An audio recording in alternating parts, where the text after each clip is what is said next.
राधे राधे दोस्तों, कैसे हैं आप सब। आज हम शरद पूर्णिमा की व्रत की कथा सुनेंगे। शरद पूर्णिमा का बहुत ही धार्मिक महत्व है। शरद पूर्णिमा के दिन माता लक्ष्मी, भगवान कृष्ण, धन के देवता कुबेर जी और भगवान चंद्रमा की पूजा की जाती है। इस दिन शिव परिवार की भी पूजा की जाती है। शरद पूर्णिमा के दिन शरद पूर्णिमा की व्रत कथा को सुनने से भक्तों को सौभाग्य और धन समृद्धि का आशीर्वाद मिलता है। माता लक्ष्मी की कृपा प्राप्त होती है, भगवान श्री हरि विष्णु की कृपा प्राप्त होती है तथा घर में स्थायी लक्ष्मी का निवास होता है। शरद पूर्णिमा के व्रत से मनुष्य को मानसिक शांति प्राप्त होती है तथा चंद्रमा से जुड़े सभी दोषों से मुक्ति मिलती है। तो आइए सुनते हैं शरद पूर्णिमा व्रत की कथा। प्राचीन समय में किसी नगर में एक साहूकार रहता था। उसकी 2 बेटियां थीं, जिनकी धर्म कर्म में काफी रुचि थी।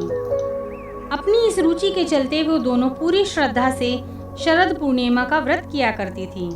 बस उन दोनों की आराधना में अंतर केवल इतना था कि बड़ी बहन अपना व्रत संपूर्ण करती थी और छोटी बहन व्रत को हमेशा अधूरा छोड़ देती थी। इस प्रकार कई वर्ष बीत गए और दोनों बहनों का विवाह हो गया। विवाह के पश्चात बड़ी बहन को एक सुंदर और स्वस्थ संतान की प्राप्ति हुई। वहीं छोटी बहन संतान सुख से अछूती रह गई। छोटी बहन को संतानें तो हुई, लेकिन सभी संतानें पैदा होते ही मृत्यु को प्राप्त हो जाती थी। इस प्रकार अपनी संतानों को खो देने से मानो उस पर दुखों का पहाड़ टूट पड़ा हो। उसे समझ ही नहीं आ रहा था कि उसे यह दुख क्यों भोगना पड़ रहा है।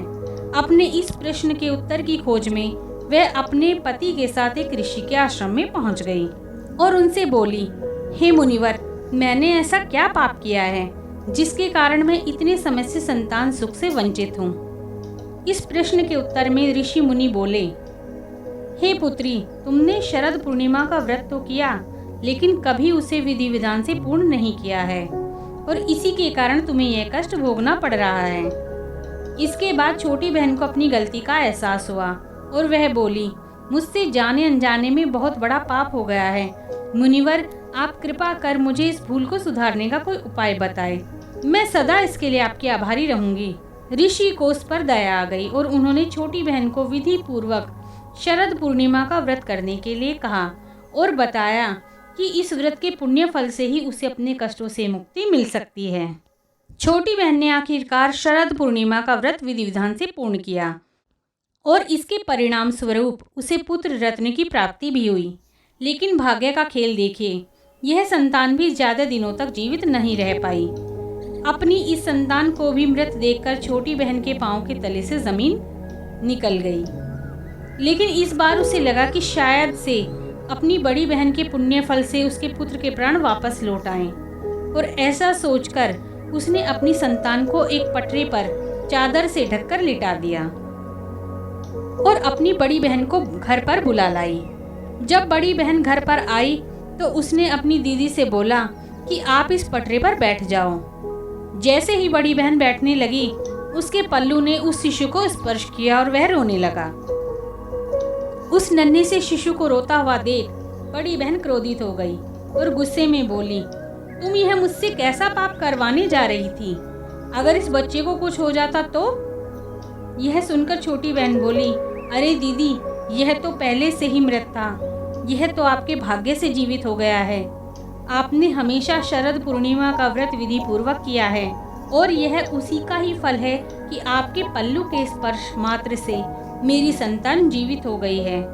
पूर्णिमा के दिन जो तुम व्रत और तप किया करती हो, जिसके कारण तुम दिव्य तेज से परिपूर्ण और पवित्र हो गई हो, अब मैं भी तुम्हारी ही तरह व्रत और पूजन किया करूंगी। इसके बाद उसने पूर्णिमा व्रत विधि विधान से किया और इस व्रत के महत्व और फल को पूरे नगर में प्रचार किया।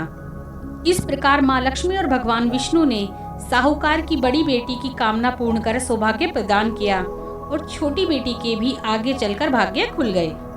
इस प्रकार छोटी बहन की संतान को जो नया जीवन दान मिला, जब यह खबर नगर के राजा को मिली तो उसने पूरे नगर में ढिंढोरा पिटवा दिया और सबको इस पावन व्रत को करने की सलाह दी। तब से लोगों की श्रद्धा इस व्रत में निहित है और भक्त अपने भाग्य को जागृत करने के लिए व्रत पूरी श्रद्धा पूर्वक करते हैं। इस व्रत को करने से सौभाग्य की वृद्धि होती है, उत्तम संतान की प्राप्ति होती है और सुखद वैवाहिक जीवन की प्राप्ति होती है। सभी को इस व्रत को करना चाहिए तथा इसकी कथा का श्रवण अवश्य ही करना चाहिए। इस व्रत कथा को सुनना मात्र भी बेहद भाग्यशाली माना जाता है। जैसे माता लक्ष्मी और भगवान विष्णु ने दोनों बहनों पर कृपा की, ऐसे ही माँ लक्ष्मी और भगवान विष्णु की कृपा सभी को प्राप्त हो। तो यह थी शरद पूर्णिमा व्रत की कथा। इस कथा को सभी को सुनना चाहिए, इससे माता लक्ष्मी और भगवान विष्णु की कृपा प्राप्त होती है। अगर आपको ये वीडियो पसंद आए तो इसे लाइक और शेयर करें तथा मेरे चैनल को सब्सक्राइब करें। इसी के साथ मैं ये वीडियो समाप्त करती हूँ। राधे राधे।